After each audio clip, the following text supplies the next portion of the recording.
everybody. Mark Levin here. Our number, 877-381-3811, 877-381-3811. All right, let's cut through the BS. There is not a scintilla of evidence. Nothing. Zero. That Putin will be provoked to take action against the United States, our close allies, as a result of anything Donald Trump has said. None. None. Because despite hanging on every word, every syllable the president has said, they know that the president would act, because he has acted already in multiple ways that Obama would not. This isn't whataboutism. This is history. This is context. This is fact. This is reality. Among other things, Trump has as his top advisors Pompeo, Bolton, and Mattis. These are not pushovers. Not pushovers. These are serious men. These are hawks. These are men who are quite aware of the Cold War and what was and what is. So let's stop playing games that somehow what Trump has said would provoke Vladimir Putin. That's number one. Number two, Vladimir Putin is evil. He's the enemy.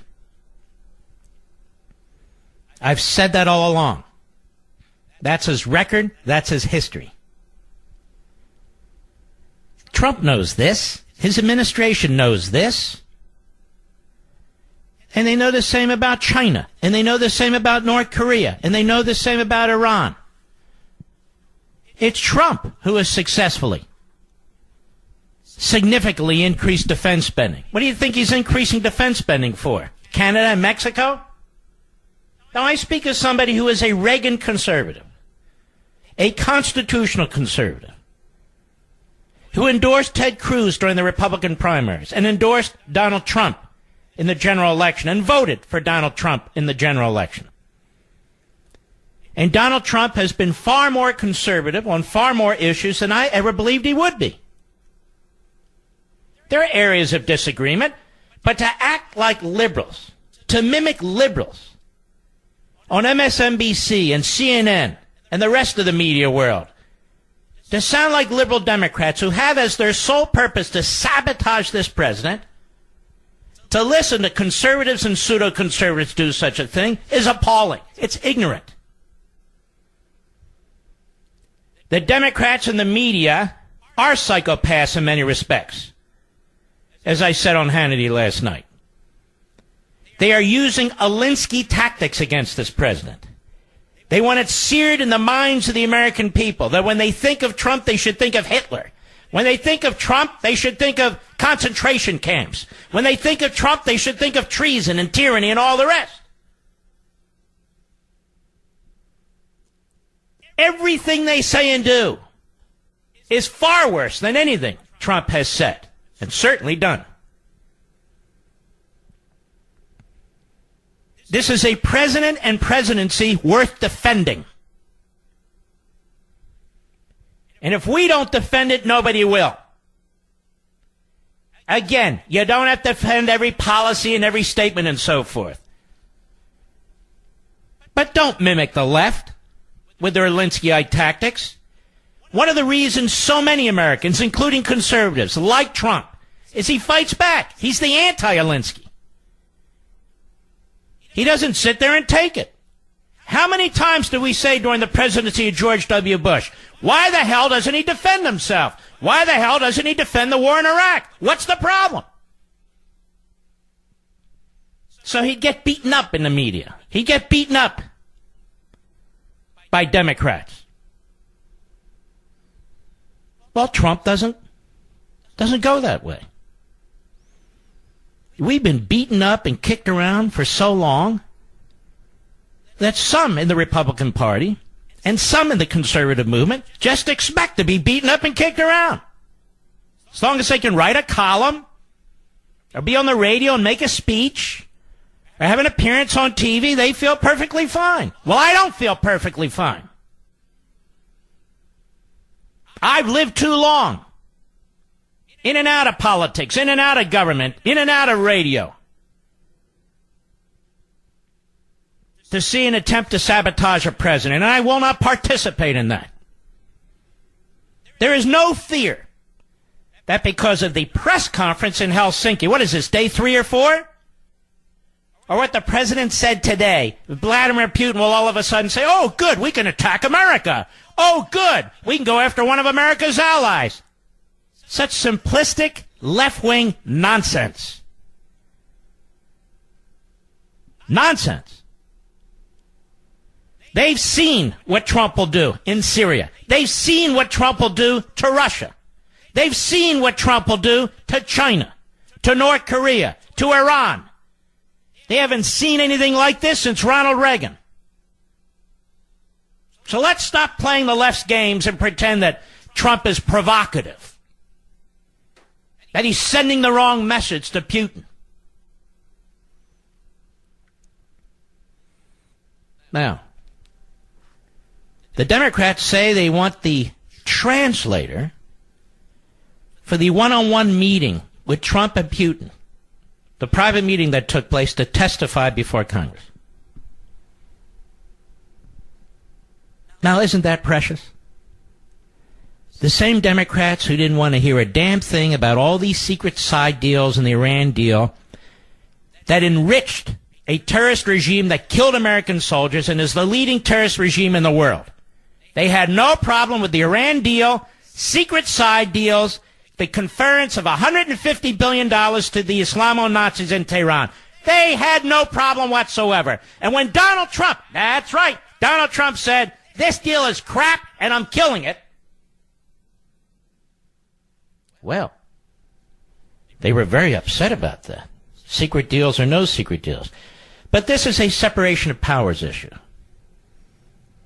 They don't get to talk to the translator who was in the meeting with Trump and Putin. The president is the commander-in-chief. They have no oversight on that whatsoever. Nothing's been presented to Congress. Not a treaty, not a deal, nothing.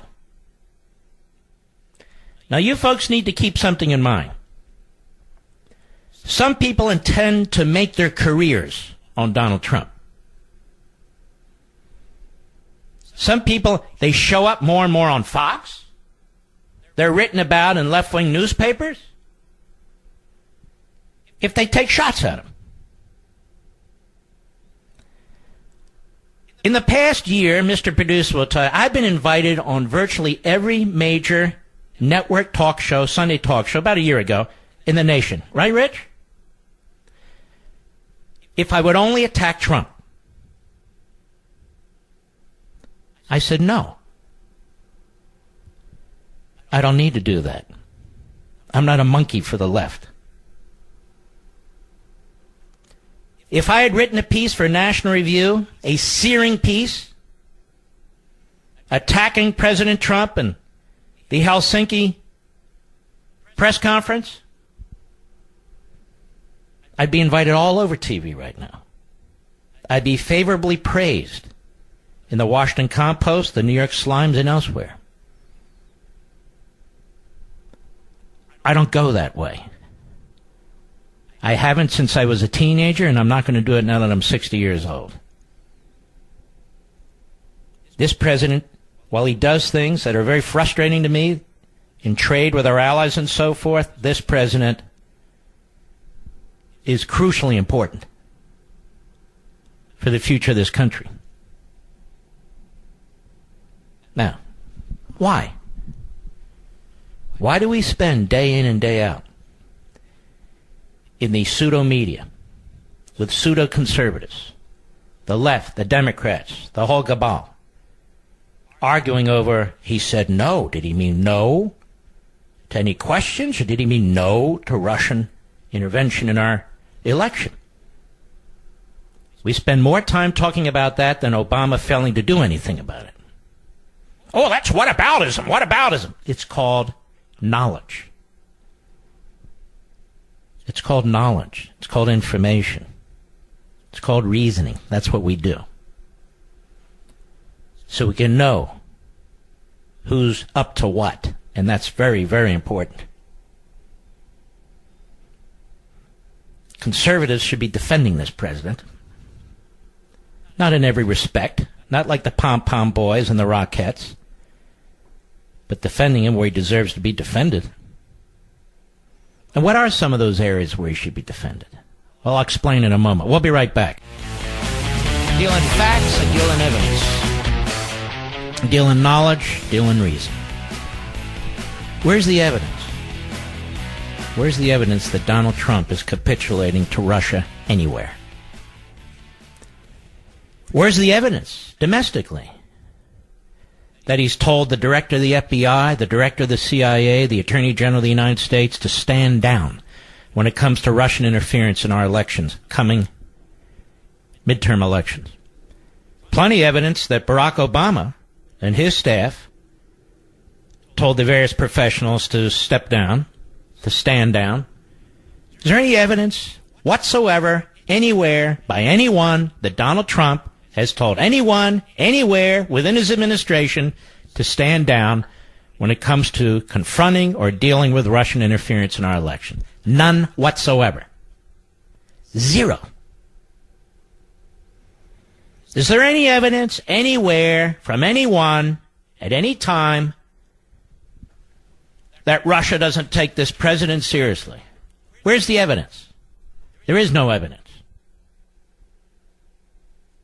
They don't see Trump as weak because Trump has actually acted. Obama talked tough, and he was weak. Trump is tough when it comes to defending this country. There's not a scintilla of evidence to the contrary. None. Given what he's already done to the Russians and what he's capable of doing to the Russians. This is a president worth defending, despite George Will's insane, increasingly insane rantings and columns, and people of his ilk. You can disagree with this president, but when you use these Alinsky tactics to character assassinate him, that's another matter totally. We, the people, need him to succeed. Now let's talk about Trump when it comes to defending this nation, which Obama failed to do, which the Democrats in Congress failed to do, constantly undermining our Defense Department, constantly using it for social experiments. CBO, I know you haven't heard about this. Congressional Budget Office said the Trump administration's goals to increase the U.S. military size, readiness, and capabilities would result in a base budget of approximately $688 billion in 2018, CBO said in its December 2017 report. It's the latest we have. The number of individuals who will serve in the military would rise by 10%, or about 237,000 people under the administration's defense goals. Other factors that would drive cost increases after 2018 include the U.S. Navy's plan to boost its fleet of combat ships to 355. They're under 300 right now. To 355, and the military's procurement of new weapons and increased research spending on future weapons systems, according to the agency. CBO predicts the cumulative costs of meeting the current administration's 2018 goals for the military through 2027 would be $683 billion higher than the projected cost of the Obama administration's fiscal year 2017 defense budget. There is a difference. The agency also estimates that the implementation of the Trump administration's plan to increase the size of the armed forces would result in $342 billion in additional costs between 2019 and 2027. The total projected national defense costs would exceed the budget caps by about $300 billion from 2018 through 2021 if the Defense Department's costs increase at the rate of inflation, the report added. Does this sound like somebody who's capitulating to Russia or anybody else? He may not give the greatest speech in the world. He may not have the best press conference in the world. But look at his policies. They're superior to George H.W. Bush. They're superior to Bill Clinton. They're superior to George W. Bush. They're superior to Barack Obama in this respect. And yet you're supposed to focus on the daily efforts by saboteurs of every stripe and not the facts. The facts. Forget about the insinuations and people on TV. You know, we never should meet with dictators. You know, I don't like when he says this. I'm looking at what he's doing. What he's doing. Now, one of the things we've talked about over the decades, over the years, that we've been concerned about is the judiciary. The failure to put textualists, originalists, a.k.a. constitutionalists, on the federal bench. And how they've been blocked over the years by prior Democratic Senates against Republican administrations. And yet, Donald Trump is nominating, and they're being confirmed, a record number of appellate judges in this country. He has appointed more federal appeals court judges so far in his presidency than Obama and George W. Bush combined at the same point in theirs, according to Pew Research Center analysis and data from the Federal Judicial Center.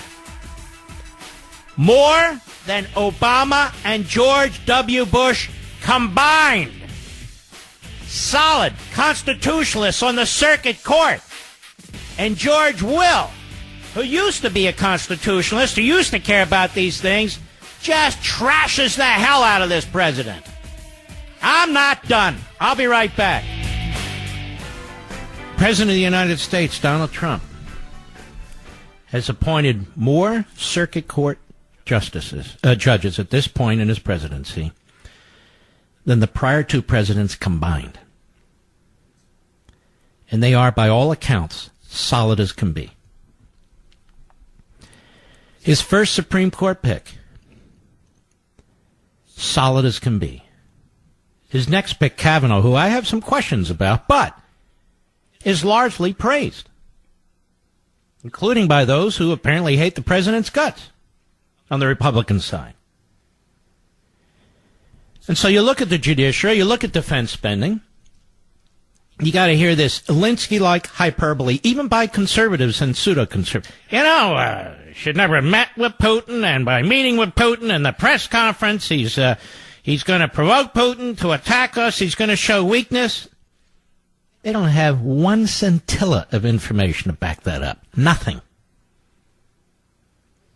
I've got plenty of evidence to show that he's building up the United States military, and he has not tolerated Russian aggression the way Obama did. As a matter of fact, he's trying to deal with Russian aggression because Obama didn't.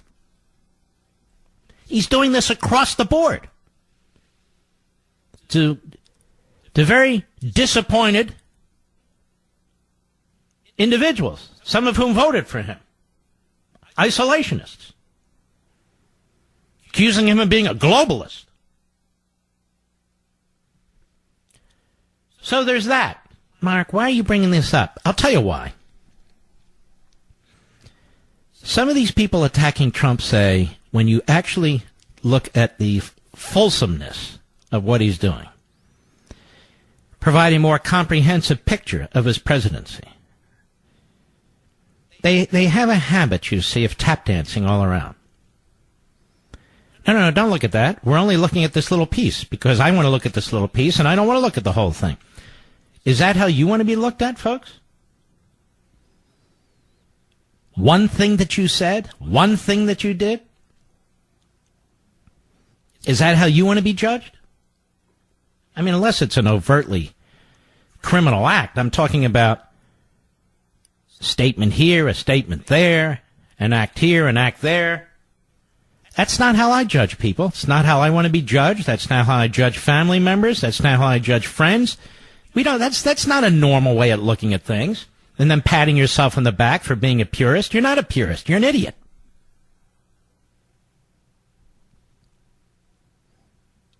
And so, we talked very briefly about the military. We talked very briefly about the judiciary. What is another area we've talked about years and years and years? What have we talked about? The administrative state. How it makes laws that are effectively unconstitutional. There is no administrative state in the Constitution. And it needs to be pulled back. Obama used it, as the left always does, and some Republican presidents do, to make policy by circumventing separation of powers in Congress. This has been the big achievement of the progressive movement over the last 100 years, especially since the New Deal. There are only two presidents in modern times who have attempted to effectively address this and have effectively addressed this. Ronald Reagan and Donald Trump. That's it. That's it. Trump has frozen or reversed hundreds of Obama's regulations. Hundreds.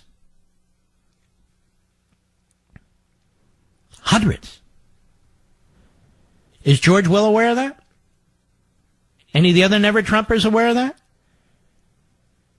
You look at Jeff Flake, who claims to be a conservative. What the hell has that guy done?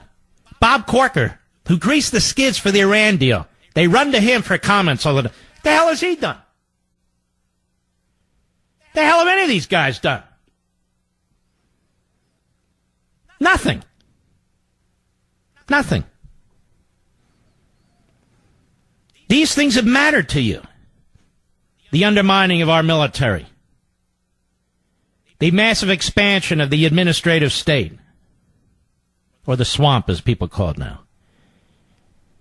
The activists that populate the judiciary. Trump is addressing every one of them. And immigration. Immigration. He has been attacked in the courts, outside the courts, in trying to protect this nation and to secure our border. He can't even get the Republicans to vote enough money to build the physical barriers necessary to protect us on our southern border. There's a couple dozen in the House and a half a dozen in the Senate who will not do it. But he's trying. It's been promised to us for 35 years. The Democrats promised when Reagan cut the deal with them on amnesty that they would do it. They lied. In 2006, 2007, they voted to do it. They lied. The president's trying to secure the border. He's trying to get a hold of our immigration policies. He's trying to get rid of chain migration. People don't even know where chain migration came from. We can't even track it back. We don't even know how it appeared. He's trying to get rid of the ludicrous lottery system. Merit. Get in line. Do it legally. And that is said to be racist and controversial. George W. Bush didn't do this. George H.W. Bush didn't do this. Trump's trying to do it. Isn't that worth defending?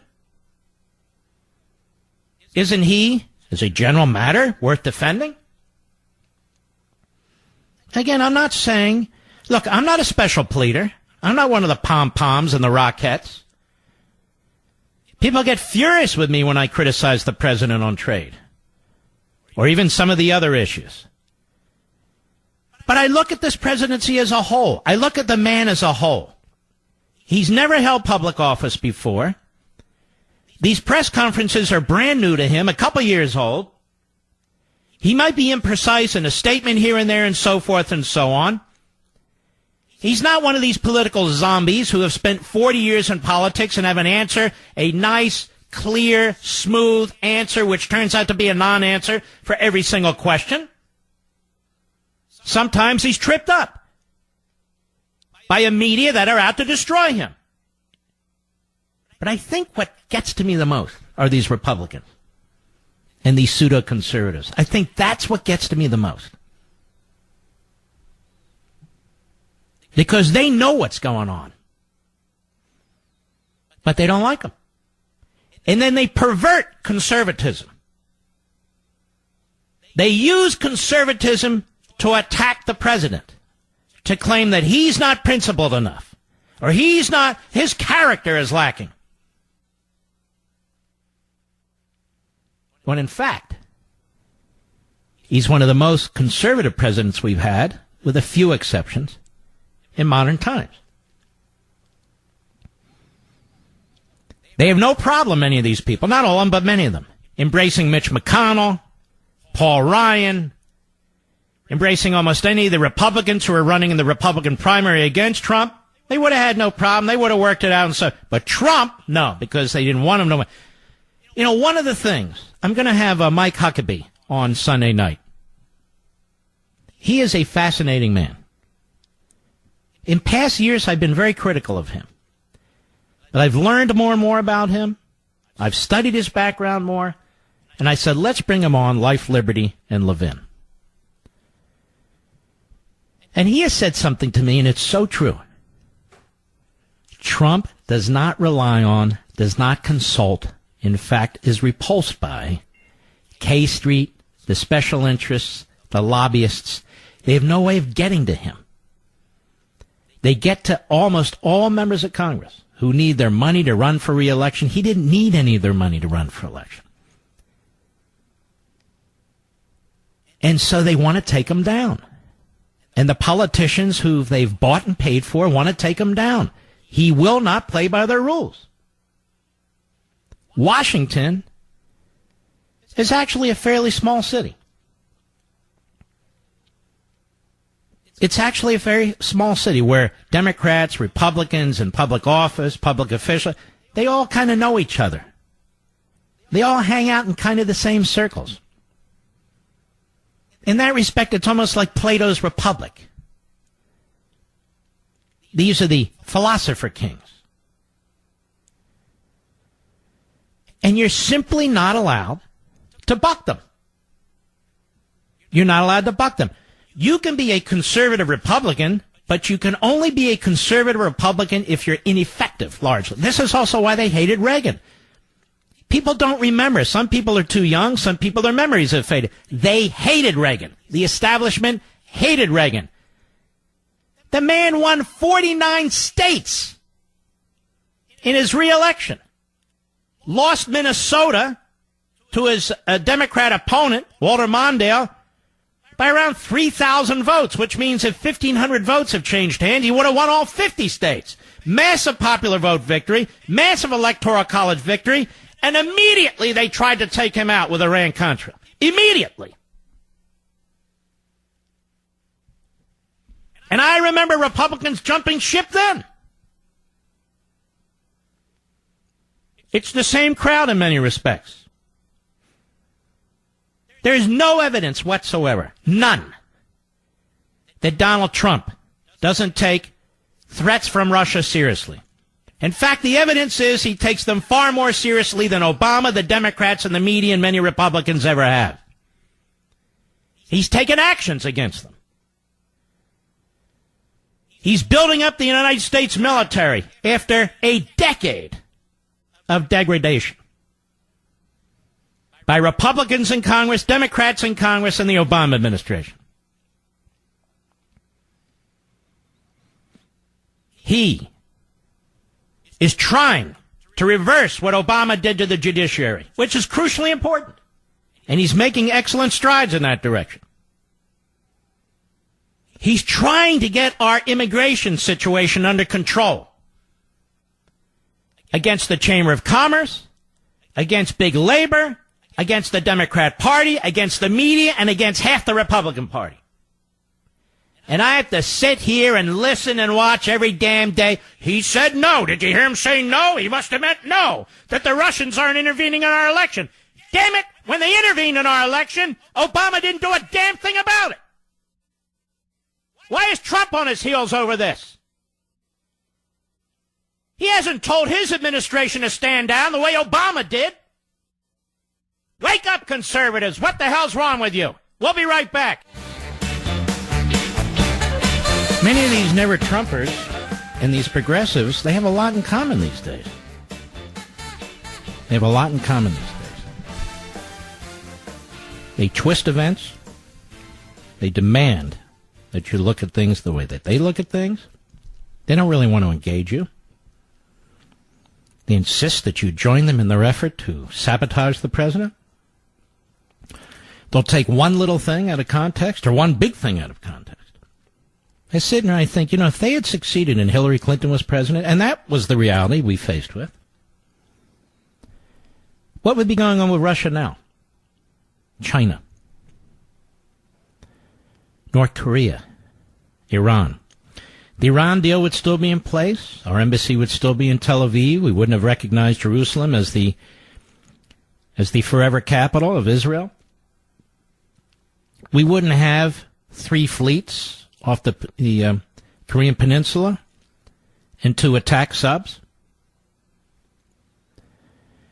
China would continue to steal our technology without any pushback whatsoever, would expand its fake islands in the South China Sea with no pushback whatsoever. Russia, having experienced the appeasement of the Obama administration under both Hillary Clinton and John Kerry at the State Department, they wouldn't care about the tough talk of President Clinton. They would have acted, in my humble opinion. So let's stop playing games here. Let's stop playing games. Stop playing the liberal Alinskyite games where Trump is mentally ill. That Trump is he's a child. That Trump is a criminal. That he should be impeached. That Trump is in bed with the Russians, and on and on and on. Enough with the Alinsky tactics, and enough when they're practiced by Republicans. Many of these people appearing on radio and TV trashing Trump did not vote for him. It seems to me they have a lot to answer for. These quote-unquote conservatives have a lot to answer for. And they're still out there with their knives and 1,000 cuts. Again, I'm not saying you have to march in line. I don't believe in that. You listen to this program. But on the other hand, there's criticism, and then there's criticism. And you know the difference. And I know the difference. And you know the sources. And I know the sources. All right. Now, here's the deal. I will be called a Trump sycophant. That people will be disappointed in me because they thought I was a real conservative, and now I'm marching behind Trump just like this one or that one. Other days when I talk about things like trade, you must hate Trump. You're a never-Trumper. So these people I dismiss. They're moronic. If you listen to this show, and I've been doing it a long time, or watch LEVIN TV, or watch Fox, or whatever, you know that's not what I am. I'm not a never-Trumper. I'm not a sycophant. I'm a conservative. And that's what matters to me. I know that these are alarming times. I know that once the Democrats get the presidency, their next push, in addition to single-payer health care, will be this universal basic income. I know that we will not recognize our country 10 or 20 years from now, should they succeed. I will not participate for my own jollies in the destruction of this presidency. If there are questions, we'll raise it in order to try and help this administration, not destroy it. But I'm not going to participate in this sabotage that I see going on. I'll be right back. There are times when any president, any administration should be criticized. Unless they're perfect, then I don't know any that it is. If you're married, look at your husband, look at your wife. They're not perfect, and you can be critical of one another without destroying your marriage. Your kids, they're not perfect, even if they're very, very good kids. So when you look in your own life, you can see that there are times when you're critical. But there are criticisms, and then there are criticisms. You have a disagreement with a spouse. You can do it in a rational way. You don't have to try to eviscerate the person because you destroy the marriage by trying to destroy the person. It's not a perfect analogy, but it's one worth thinking about when it comes to Trump. I don't think anybody spent more time on this program and my other programs laying out the case for trade with our allies than I. I am diametrically opposed to the president's position. Not on China, that's a national security exception, but on these other aspects.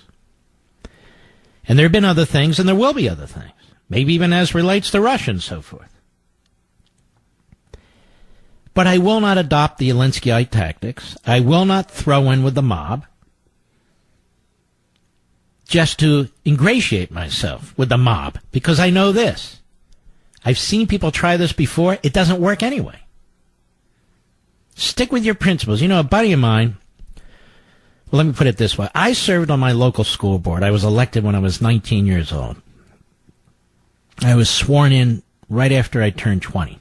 And I was going to law school at Temple University in Philadelphia. And it was the Cheltenham Township School Board in Montgomery County, Pennsylvania. I was the youngest school board member in the history of the state at that time. I suspect I'm not anymore. I don't know. It doesn't matter. And I stuck by my principles. And I ran on a tax revolt platform.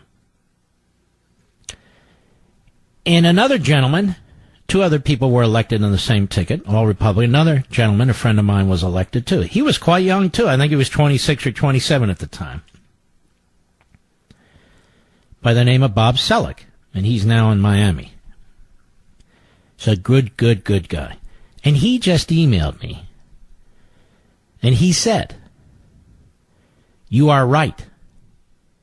You've always been principled, even when you were a teenager." Because even before I got elected, I was involved in the Republican Party, in the conservative movement, as a very, very young man. As a matter of fact, when Ronald Reagan ran in 1976 in the Republican primary, virtually every single elected and appointed Republican official in the Commonwealth of Pennsylvania supported Ford against Reagan. In fact, it was so bad that Reagan essentially pulled out his forces out of Pennsylvania to put them elsewhere. But there were a handful of us, about 24 of us, young Turks, all under 25, all under 30, who decided to fight.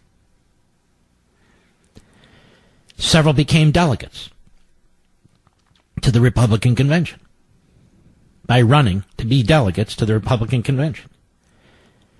And we put up a hell of a fight. And we pushed a write-in campaign with not a nickel in resources, all on our own, because we wanted Reagan to be our nominee. And, of course, we lost Pennsylvania. Among those who we were fighting at the time was a senator by the name of Richard Schweiker. He was quite liberal. Now, that said, the irony is, at the Republican convention, prior to the Republican convention, candidate Reagan announced that he would pick Richard Schweiker as his vice presidential running mate should he get the nomination, hoping to win over the remaining delegates in Pennsylvania. Well, it failed because Richard Schweiker was not popular within the Republican Party. He was very popular in the Democrat Party. And by the way, from that point forward, Richard Schweiker was quite conservative, and he became Secretary of HHS when Reagan did win the presidency. So I don't need lectures about principles and conservatism. We formed a small PAC back then, when there weren't even PACs, really, called the Committee for Tax Limitation, to fight the Republican Party as well as the Democrat Party, which endorsed candidates separately from the Republican Party. And we had a huge tax revolt. And I was constantly fighting with the teachers' union, with the school administrators. Over and over again, I was told, you need to back down, you need to compromise, you need to be part of the team, and I rejected it. And I reject it today. I'm not saying you don't compromise, but you don't compromise your principles. I see some people proclaiming themselves as conservatives and the leading thinkers of the conservative movement, and I say to myself, why? What have they done? Have they written something profound? Have they done something profound other than self-aggrandizement? And there's a lot of this positioning and self-serving type of stuff that's going on. And my counsel would be, to the extent it will be listened to at all, you're going in the wrong direction. Don't be a flash in the pan. Stand up for your principles, whether it's Trump or anybody else. Look at the big picture. Does it really help to sabotage or throw in with the forces that want to sabotage this president because he is who he is? When you look at the wide breadth of issues that he's dealing with, be critical, of course, but be critical in a way that might be useful. But there's an awful lot of people out there, evil people, who can't wait to get their hands on our government again. On the presidency, on the bureaucracy, on the courts, on the House, on the Senate. And there's just way too much at stake. Put the country first. Put your principles first. That's what I would say. So I'm not a mouthpiece for this president, and I'm not a backstabber against this president. But I will cut him a break where I can. Not for him, for us. I don't hang on every word. I don't hang on every syllable. I don't hang on every press conference. We know something might be said or done that is considered controversial. So why bother? What's the point? Look at what he's doing. And he's doing some very, very positive things. And look, yes, at what the alternative is. And as I said before, you should ask yourself, when you watch somebody on TV or listen on radio or read a column, did they vote for Trump? Did they sit out the election? Did they go third party? What did they do exactly? That now they are lecturing us. It's worth thinking about. I'll be right back. Let's go to Jim, Henderson, Nevada. KDON, our great KDWN affiliate. Go right ahead. Hi. I think that the mistake Trump made with Putin was to not emphasize, when he criticized the intelligence agency, that he wasn't criticizing the rank-and-file intelligence operatives.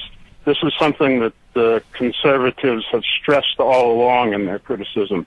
But Trump didn't pick up on that, and I think he should go back and say it. Well, I think he also could have said something like, you know what, that's not a question I'm going to deal with here. I dealt with that in my private meeting with Mr. Putin. I made it abundantly clear what the position of the United States was. The whole world knows it, and that's something we're going to continue to address now and in the future. Why not just say that? Well, I think that would have been, as you mentioned it, the thing to say on the spot, or at the moment. And but he didn't say what I said. He didn't say what you thought. He said what he said. All right, is the sky falling? No, the sky's not falling.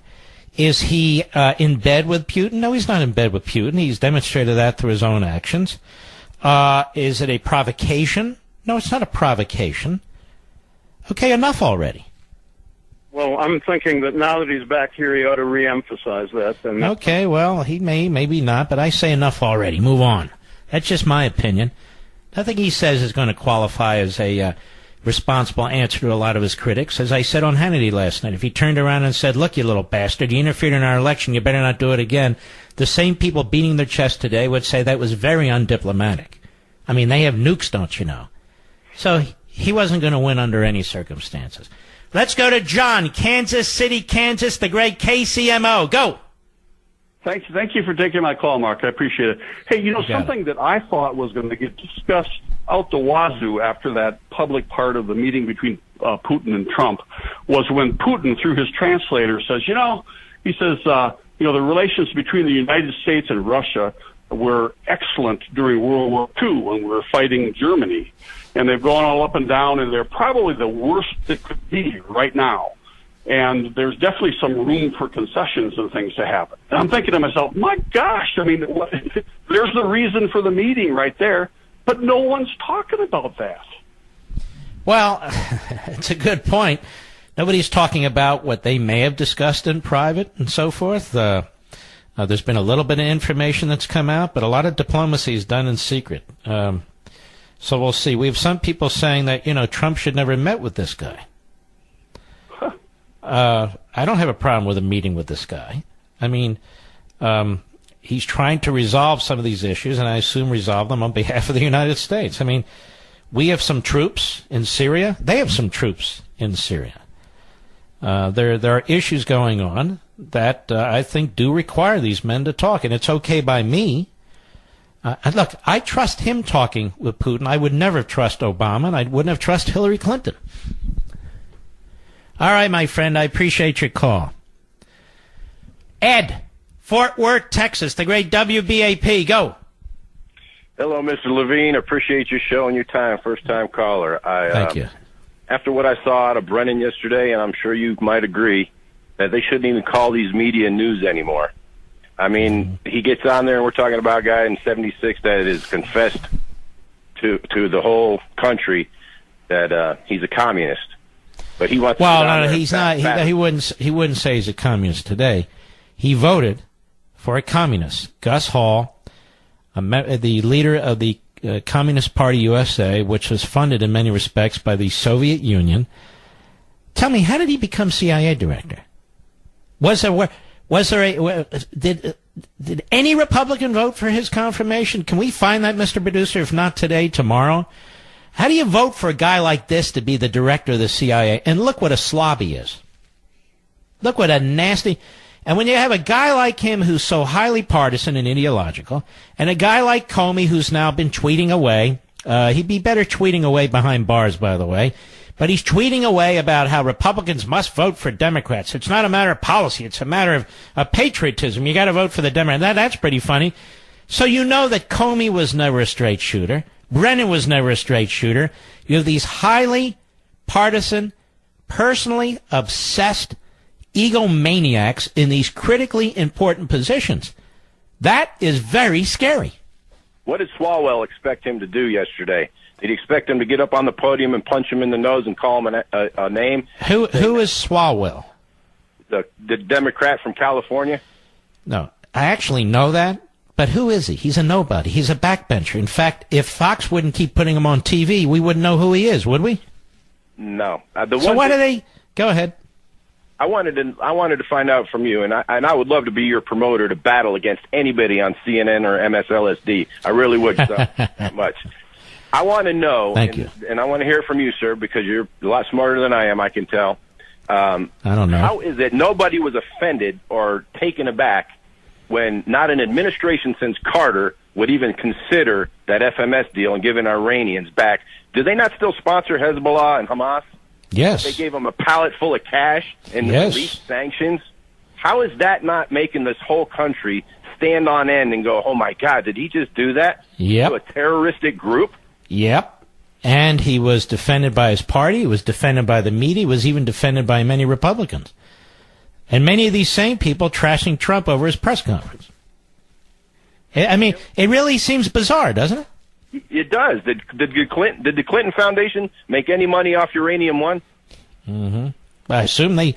Look, we know what happened. He got speech money and other things and so forth. And you want to get into this, Ed. It's amazing to me that they're investigating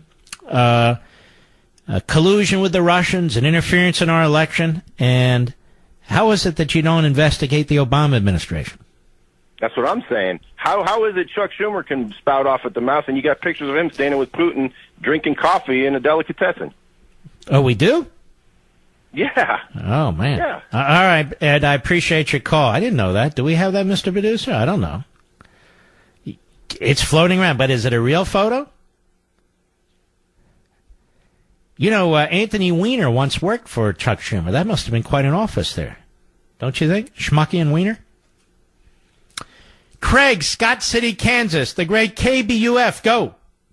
Hey, Mr. Levin, thanks for taking my call. Got two points here I'd like to make if I could get to them. But first one, been hearing this weak little man, this noise that sounds kind of familiar, and it just brings flashbacks of Russia invading a country and shooting down a passenger plane while this little man was sitting on his hand. Do you remember that? This little man, you mean Obama? Yeah. No, he wasn't sitting on his hands. As I recall, he was playing golf. It was either during that or when they invaded Crimea. It was one or the other. Well, doesn't he look so small compared to... Yeah, I mean, to us. But, of course, the media, you heard the one clown, Barnacle, who was out there saying, let's rewrite the Constitution right now and get a new president. What do you say? Well, with that said, the second thing I was going to get Psycho. to is... Have you ever heard the term spitting in the wind or pissing in the wind? Of course, sir. Sure. Well, I live in Kansas where it's windy, and there's a reason why people say pissing in the wind, because there's just no good way to do it. And it just makes me think of this whole situation where we keep on basically pissing in the wind, dealing with... All right, so you've said it 3 times. I get the point. And by the way, it depends which way the wind is going. Thank you for your call. Craig. Oh, he just left. George, Jacksonville, Florida, XM Satellite. Go right ahead, sir. Yes, thank you. On Trump, he's doing a pretty good job considering the opposition, what he has to deal with. It's a pretty complex job. But I wanted to comment on Bernie Sanders and his friends saying we ought to have a guaranteed annual income. We have a 401k capability with our work, and we have this annuity called Social Security. We have extremely close to a guaranteed income now. No, we don't. What they're talking about. Well, no, it don't. Everybody's not 65 and older. Everyone doesn't have a 401k.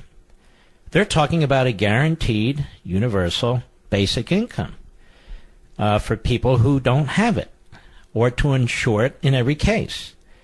So, I don't know. I just know this. We don't have the money for this. No country has the money for this. It's with a job. What is it? A job, J-O-B. What about a job, J-O-B? You have to have a job to get the 401k, and they should go get a job. Yeah, so go get a J-O-B. What's the problem? Then you have the 401k, and you have the... Okay, so that's not... So if you have a 401k and Social Security, they're not talking about you. All right, get lost, will you? What the hell is this guy talking about, Rich? I got him. Got me on what? I don't want the government guaranteeing anything anymore. Get the hell out of our faces. You got enough of our money. You've destroyed the finances of this country with over $200 trillion in unfunded liabilities, $20 trillion in fiscal operating debt. Free this, free that, free that, free this. Get your hands the hell out of my pocket. Get out of my bank account. Get out of my face. I'll be right back. 13 Senate Republicans voted for John Brennan to be the CIA director, despite the fact in 1976 he voted for the Communist Party USA candidate, Gus Hall, the party backed by the Soviets, and some of them are the so-called hardliners. Lamar Alexander was one. Dan Coates, who's now the National Intelligence Director. I'm not going to read them all, just some of them. Susan Collins, Bob Corker, Jeff Flake, Mr. Conservative, self-identified, Lindsey Graham. I'm not going to get to all of them. Let me just quickly move here. Let's see. John McCain, Lisa Murkowski, Marco Rubio, and a few others. They all voted for Brennan. They voted for Brennan. And every Democrat but 3. And the question is, why did they do that? Well, president should have who he wants. Unless the candidate's over the top. Like voted for a communist for president. That would be a no-brainer for me, I would think. I think these never-Trumpers who appear on cable TV, MSLSD, CNN, Fox, and maybe there's others, I think they should always be asked, what would the nation look like today if you had succeeded? What would the nation look like today if you'd been succeeded? Because, see, I think that was a cop-out what they did. And so they've been beating their chest ever since. Vince, San Francisco, California, will jump to you at KSFO. Go. Hey, Mark. Mr. Brennan, James Clapper, the whole bunch there, those guys have no business labeling anybody as a traitor unless they're looking in the mirror. What those guys did, and it's well published in the Snowden revelations, spying on American citizens, me and you, no problem from Mr. Obama. What did they do to stop the Russians from interfering in our election? What exactly did Mr. Brennan do? What exactly did Mr. Clapper do? How come we can't get these answers?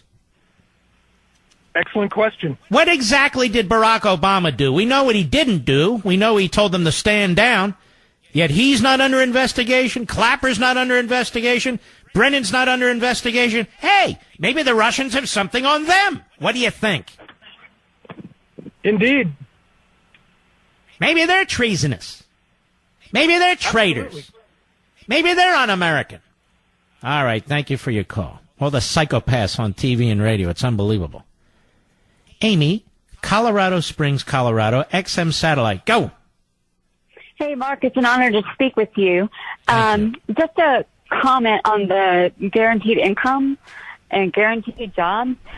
I have a 10-year-old kid, and how am I supposed to motivate her to do better, to do well in school, to work to get a great job if she thinks... Don't they have guaranteed incomes in Venezuela? Don't they have guaranteed incomes in Cuba? People starving to death, they can't get the medicine they need. You completely destroy the incentive-based system, as you're pointing out. It's another attack on capitalism, make no mistake about it. It's another attack on individual liberty. So the authoritarians out there, that is the statist progressives, they use populist propaganda. Everybody should have a basic income. So they get people to vote for that. There's no constitutional support for this whatsoever, of course, but it doesn't matter. And so they push for something like this. They get popular support for it, and of course, who suffers? The public. Exactly. How many more times do we have to watch this experiment? Mm-hmm. I agree. I definitely agree. And they already don't learn what they need to in school. And, we really need to watch it because we're going to lose our American spirit if we lose that. They learn what they're taught in school. And they're taught very little about liberty, very little about the principles that undergird the society, very little good about our history. That's what they're taught. And that's why it's important for parents and grandparents to unteach them and then reteach them. I'll be right back. Hello, everybody. Mark Levin here. Our number, 877-381-3811, 877-381-3811. I think some of the people who are able to ask the president some questions really ask him stupid questions. And I'm not just talking about CNN and Reuters and AP and NBC and all the rest of it. Like NATO. Why are we still in NATO, Mr. President? Does anybody know why we're still in NATO? Anybody? Do you know how difficult it is to have an alliance like the NATO alliance? It's something that really comes out of a war, or like it did out of World War II. Now, what is the purpose of NATO? Why is America part of NATO? Is it so we can send our kids to fight in Montenegro? No. It's to protect us. As much as it is to protect the member nations of NATO. We're not a member of NATO because we want to be the policeman of the world. We're a member of NATO in order to try and prevent what took place in the lead up of World War II. And we have an alliance with a whole bunch of countries in NATO, including Germany. It's kind of better to have them in NATO than out of NATO, don't you think? And every president, Republican and Democrat, has supported the founding and the continuation of NATO for a reason. Not because they're quote-unquote globalists, not because they want to send our children to fight in Montenegro, some tiny country. Why should we have to defend a tiny country? It's not a matter of defending a tiny country. It's a matter of defending our country. Now, some people may not realize this, particularly the geniuses who asked this question, but we had two massive world wars fought where? In Europe. In Europe. We called it World War I, and we called the next one World War II. And we lost a hell of a lot of Americans in those wars. And we don't want to do it again. So NATO is there to protect our allies who are members of NATO and to protect us. This seems fairly straightforward. It's not old-fashioned. It should be done away just because it's been there since the end of World War II. That's how liberals think. And no, we must never be isolationists, because isolationism will in fact lead to war. Help lead to World War II, as a matter of fact. It's good to have real alliances with real allies. That's a good thing. And it's a good thing that they help us. They've been helping us. They helped us in Iraq. They're helping us in Afghanistan. They helped us after 9/11. And we help them. That's the way it's supposed to work. That's a good thing. And it's better to have many of these nations in an alliance with us, as I said, rather than not. And it's really a remarkable organization, NATO. It's remarkable that so many countries with diverse cultures, diverse languages, diverse economies come together in a defense pact. We have a defense pact with Australia and New Zealand. Should we abandon that? We have a defense pact with Japan. Should we abandon that? We have a defense pact with Taiwan, who's definitely in the crosshairs of China. Should we abandon that? How about the Monroe Doctrine? John Kerry announced that no longer will we recognize the Monroe Doctrine. The Monroe Doctrine, it's a bit ambiguous. There have been different interpretations over the years, but essentially says that events that take place in our hemisphere, that while they're America's business, and we have the right to intervene or to act in our own defense. The Monroe Doctrine. Should we surrender that? Was the Marshall Plan a mistake? Where we conquered these nations in Europe and then we built them up, including Germany, at that point West Germany, France, others? Was that a mistake, a globalist mistake? Of course not. The Marshall Plan was crucial. NATO is very, very important. We have to learn from our history. We have to be smart about it. That's what conservatives do. Well, whatifism? What aboutism? No. So it's really quite an odd argument that these isolationists now make. What are we doing in NATO?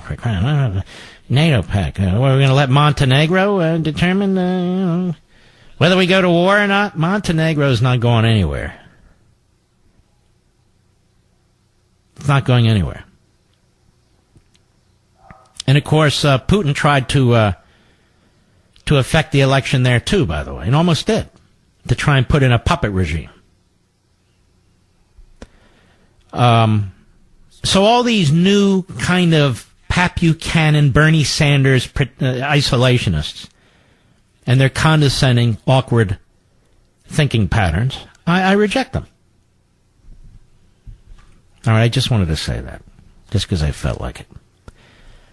Why do people turn to John Dean for input about anything. I'll tell you why, because he's become a left-wing kook, that's why. Didn't he lose his law degree? Didn't he spend some time in jail? I could be wrong about this, but I seem to think so. He even shows up from time to time in these continuing legal education classes. That's bizarre. And he was on TV. I believe he was on CNN with Don Lemon, who is a moron. And it's written up by Josh Feldman over at Mediaite. You may have seen former Nixon White House counsel John Dean on TV recently, talking not just about Donald Trump, but the similarities between Trump and the president he once served. Now, notice no information is given about John Dean. So somebody who's young may read that, may just think John Dean was Nixon's counsel. Well, he wasn't just Nixon's counsel. He was dismissed as a lawyer, as I recall. But you can Google it and get it accurately. Dean, of course, played an instrumental role in the Watergate scandal. Oh, really? And what happened to him? No comment. I don't know why Mediaite ignores that. And just last night he tweeted out this comparison between the two presidents. Oh, what did he say? CNN's Don Lemon asked tonight why Trump is worse than Nixon. A nutshell answer occurred later. Nixon sought patriotic ends, peace, employing corrupt and ruthless methods. Trump seeks horrifically unpatriotic ends, embracing dictators, accomplishing it by lying and corrupt means. Did he tweet out like that when Barack Obama went to a baseball game with Raul Castro? Did he do that? How about when Obama funded the Iranian regime, the Islamo-Nazi regime in Tehran? Did he do that? No. And, of course, Nixon didn't resign over his patriotic ends and corrupt and ruthless methods. It had to do with the Watergate burglary, pretty much. In a new interview with Rolling Stone, Dean calls Trump the most incompetent person to ever become president. When asked about his advice for the next John Dean, says, I tried to get Nixon to end the Watergate cover-up to save his presidency. Now, this guy is pathetic. I failed, but I refused to either continue the cover-up or lie about it. The truth always has a way of surfacing, and the sooner that happens, the better for all. Reporter Seth Hetana points out to Dean during the interview that Nixon didn't have the big conservative media sphere that Trump does. And that point is one where Dean thinks the two presidents' paths will diverge. Dean said Nixon might have survived if he had Fox News and the conservative media that exists today. I doubt Trump will be forced from office, even if Mueller has tapes of him talking with Putin about how to rig the election. While we might have a Democratic House after the 2018 elections, which could impeach Trump, I don't see the needed 67 votes in the Senate to find him guilty and remove him from office. And given the fact he is shameless, he will never resign. What an ass. What a disgusting, pathetic buffoon. Which, of course, is a reason why the media are so fascinated with him. Rolling Stone, oh, there's a real media outlet. And Don Lemon, I'll tell you, there's a real media outlet. I said on Hannity last night what I've said here before. A lot of these media types and the guests they bring on are psychopaths. They really are. I'll be right back. Mark Levin. Mike, East Brunswick, New Jersey, the great WABC. I bet you're proud of your Senator Cory Booker. Not particularly.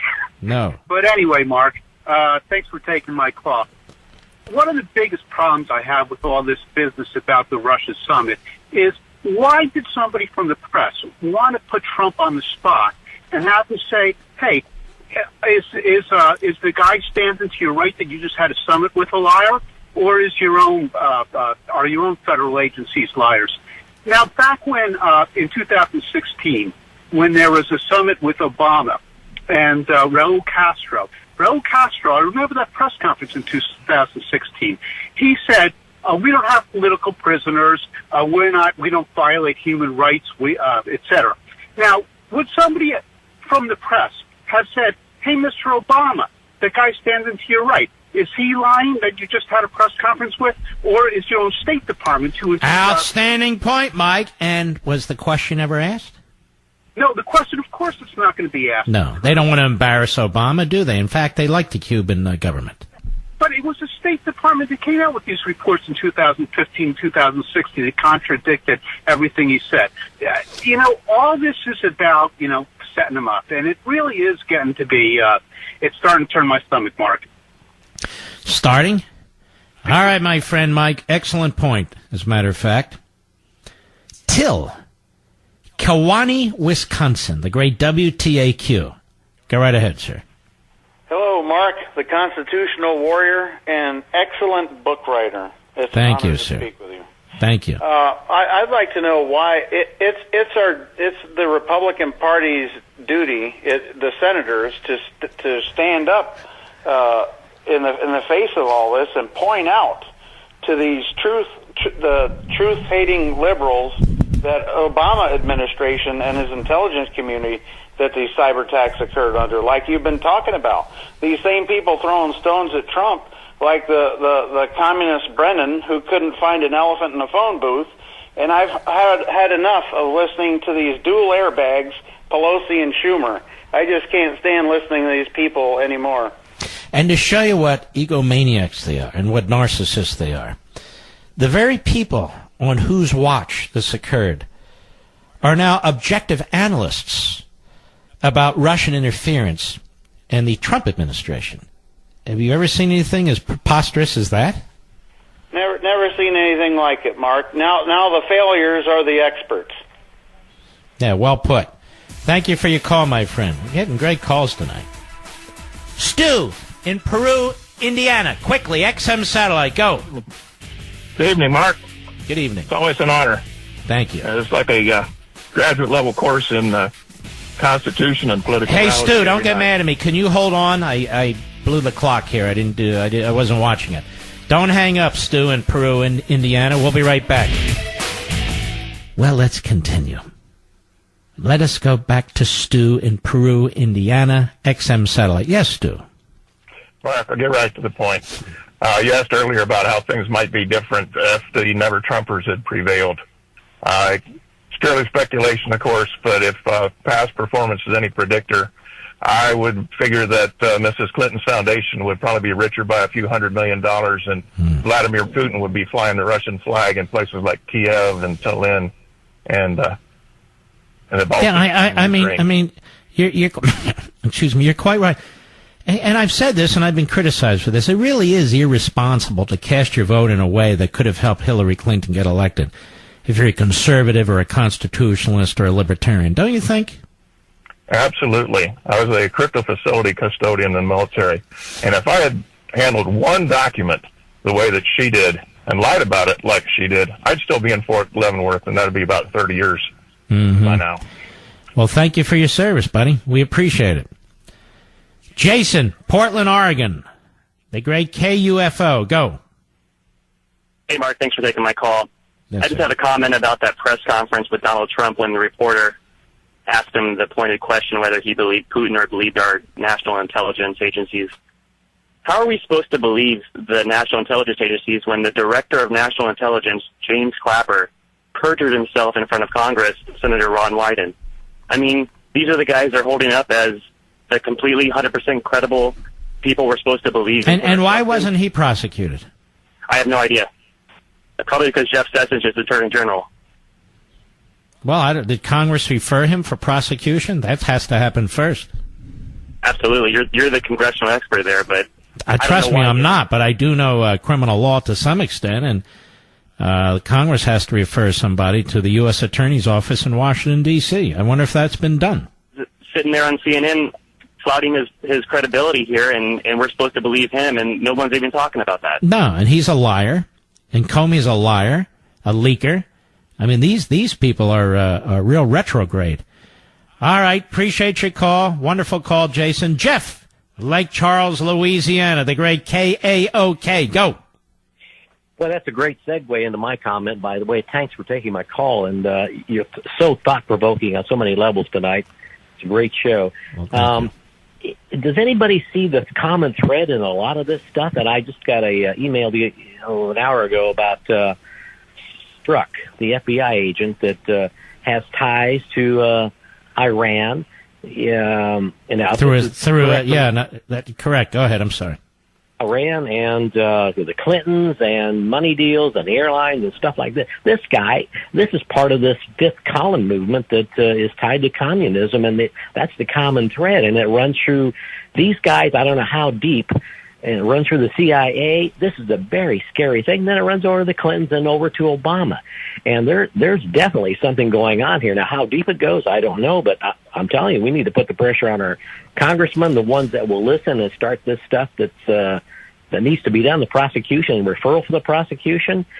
And I've got some family members that used to work for the FBI, and they're appalled. I mean, this is way beyond the pale.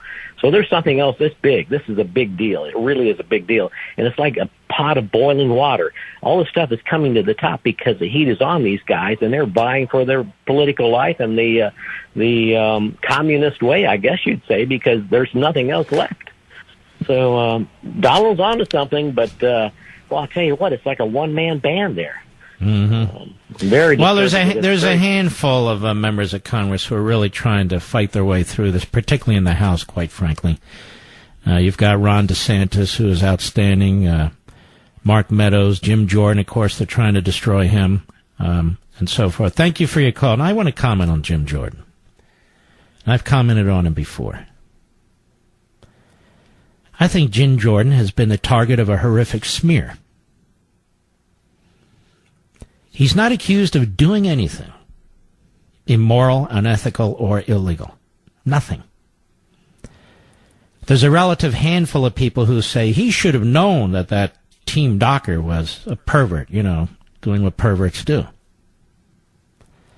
The vast majority of people that Jim Jordan mentored as an assistant coach say, no, he shouldn't have known, and he didn't know.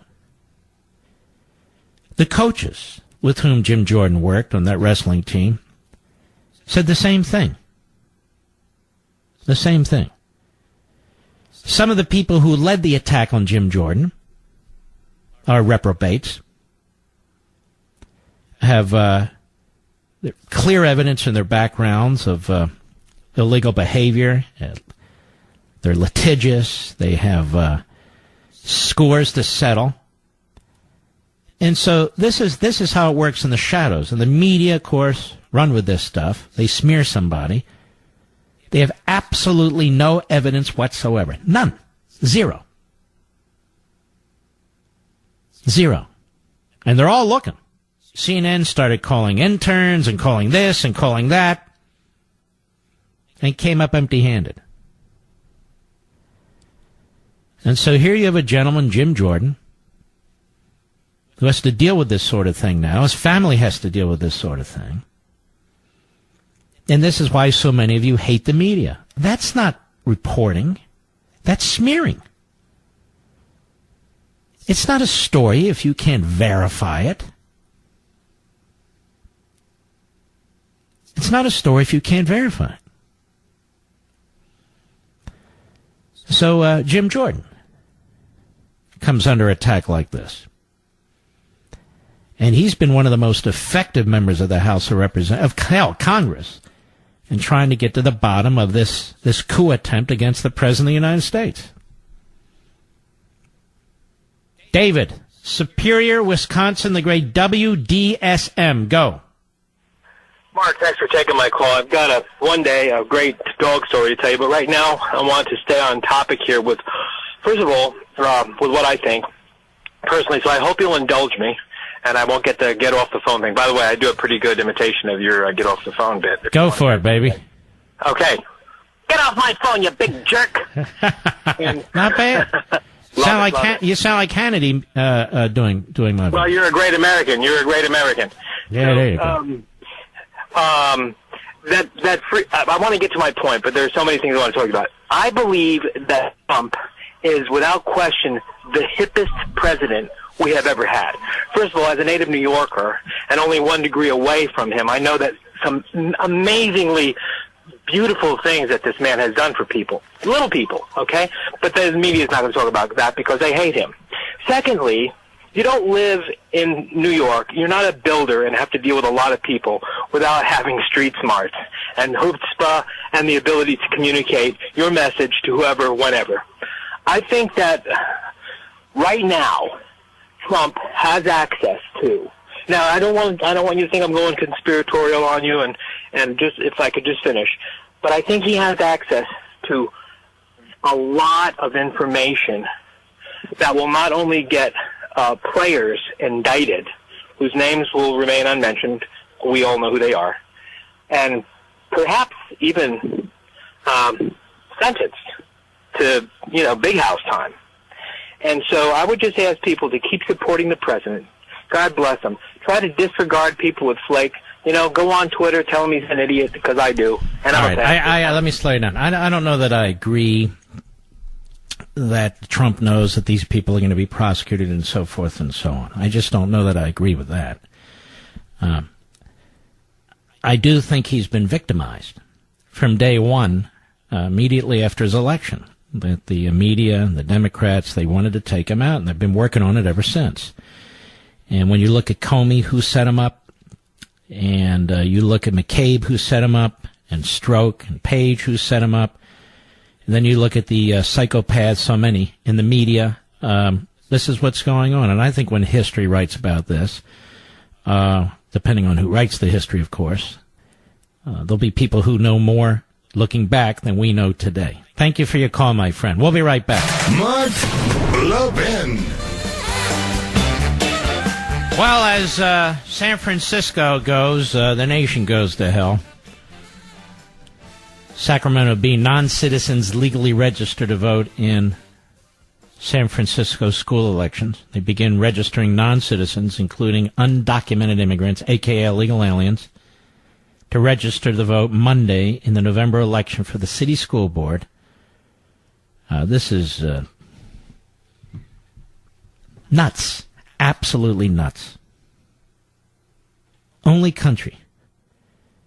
Like I've told you many times, Jefferson, Lincoln, they both said, others have said, that if this nation collapses, it will collapse from within. And I've told you this before, too. The statist progressives have done more damage to this country than the Russians ever could. And I detest Vladimir Putin, and I detest his government. I'm not a code pink Republican. But they have done more damage to this country, and they promise to do a hell of a lot more than even the Russians. It's just a fact. All right. Let's go to Isaac, Queens, New York, the great WABC. Go. Hi, how are you, Mark? Okay. I'm utterly confused. I'm trying to figure out here this hypocrisy. Could you try to tell me what the left is thinking? And I don't think you could. What's going on? Is there collusion with Russia, or does Trump believe Putin? Because in order to have differing sides and somebody believes somebody, you got to not know for a fact of what's going on. And if he was colluding, he would know. And it wouldn't be a matter of believing his intel or Putin. I'm not following you. You're saying what? Say it again? I'm saying that the left is running with this narrative that Trump doesn't believe his intel and he's believing Putin and he's all friendly and believing Putin. But how do you believe Putin and collude at the same time? It's not believing. It's called, I know I'm colluding and I'm trying to cover it up with Putin. So now they got themselves... No, I see your point. I have here an old tweet. Our buddy Kerry Pickett picked this up from 2014. I want you to listen to this, by Ron Wyden. He's a left-wing kook, the senior senator from Oregon. And he sits on various committees. I believe the Senate Intel Committee. And this was a tweet from Wyden, okay, back in 2014, regarding John Brennan's CIA. It says, John Brennan's CIA broke into Senate computer files, then tried to have Senate staff prosecuted. Absolutely unacceptable in a democracy. Did you hear what I just read to you? This is an old Ron Wyden, left-wing kook Democrat from Oregon, senator, a tweet, 2014 flashback. John Brennan's CIA broke into Senate computer files, then tried to have Senate staff prosecuted. Absolutely unacceptable in a democracy. So tell me, should Donald Trump be celebrating that? Should Donald Trump have celebrated Brennan? He basically did what the Russians did, except worse. He threatened to prosecute Senate staffers. Once a commie, maybe always a commie. It's just hard to wash your hands off, isn't it? That red stuff just stays on your hands. It's a stain. Zoraida, Jeff City, Missouri, the great KWOS. Go. Thank you, Mark. Thank you very much. I really love you. You know what? You helped me. You helped me get my American citizenship. I come from Malaysia, and you helped me. How did I help you? How did I help you? You helped me speak English. Oh. Yes, sir. You help me how to speak English. And you make me understand that you know about laws. And I read all your books. And let me tell you, sir, I admire you. Oh, you are my inspiration. Wow. And I love the way you protect our president. I love my president. I really do, sir. Thank you very much. And you're from Malaysia. I thought we were told everyone from Malaysia would hate Trump. No. Oh. I love Trump. Yeah. We are a moderate Muslim. We believe in capitalism. We believe in what you do. We believe in everything, and we are allied to the United States. Please don't think that way about us. Oh, I don't. Please. I don't. I want to thank you for your call, and welcome to America. Ron Wyden again. John Brennan's CIA broke into Senate computer files, then tried to have Senate staff prosecuted. Absolutely unacceptable in a democracy. We salute all you heroes out there. Please check out LEVIN TV tonight, and I'll see you tomorrow. God bless you.